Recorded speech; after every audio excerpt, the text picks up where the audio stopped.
पाकिस्तान में आतंकवादी समूह जैश अल अदल के ठिकानों को ईरान ने निशाना बनाया।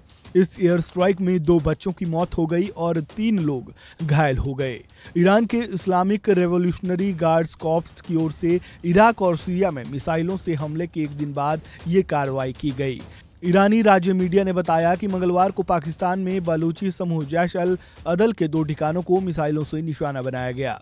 अब सवाल ये उठता है कि ईरान ने आखिर ये एयर स्ट्राइक क्यों की? दरअसल पाकिस्तान की सीमा के पास ईरान के सुरक्षा बलों पर आतंकवादी समूह जैश अल अदल ने हमले किए थे, जिसके जवाब में ईरान के इस्लामिक रेवोल्यूशनरी गार्ड कॉर्प्स की ओर से एयर स्ट्राइक की गई। खास बात यह है कि ये हमला इजरायल और हमास के बीच जारी संघर्ष के तनाव के बीच किया गया है। ईरान की ओर से किए गए इस हमले के बाद पाकिस्तान भड़क उठा और ईरान को चेतावनी देते हुए कहा कि इसके गंभीर परिणाम होंगे।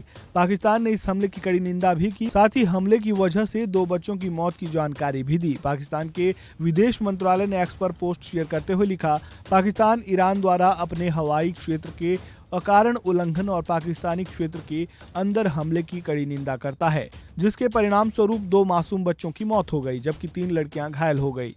पाकिस्तान की संप्रभुता का ये उल्लंघन पूरी तरह से अस्वीकार्य है और हो सकता है इसके गंभीर परिणाम हो। ईरान के इस हमले से दोनों देशों के बीच संबंधों को भी खतरा हो गया है, जो लंबे समय से राजनयिक संबंधों को बनाए रखते हुए एक दूसरे को संदेह की दृष्टि से देखते रहे हैं। ये हमला एक दिन से भी कम समय पहले इराक और सीरिया पर ईरानी हमलों के बाद हुआ है, क्योंकि तेहरान इस महीने सुन्नी आतंकवादी समूह इस्लामिक स्टेट द्वारा किए गए दोहरे आत्मघाती बम विस्फोट के बाद भड़का हुआ है, जिसमें 90 से अधिक लोग मारे गए थे। ईरान की सरकारी IRNA समाचार एजेंसी और राडियो टेलीविजन ने कहा था कि पाकिस्तान में हमलों में मिसाइलों और ड्रोन का इस्तेमाल किया गया। ईरानी राडियो टेलीविजन की अंग्रेजी भाषा शाखा प्रेस टीवी ने हमले के लिए ईरान के अर्धसैनिक रेवोल्यूशनरी गार्ड को जिम्मेदार ठहराया। वहीं बात अगर आतंकवादी समूह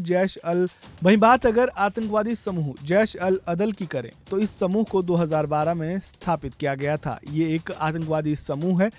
यह बड़े पैमाने पर पाकिस्तान में रहते हुए सीमा पार आतंकवाद को संचालित करता है। इस समूह का मकसद सिर्फ सिस्तान और बलूचिस्तान प्रांत को स्वतंत्र कराना है।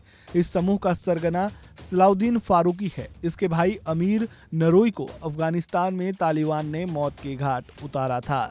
इस खबर में फिलहाल इतना ही। ताज़ा अपडेट के लिए बने रहें वन इंडिया हिंदी के साथ।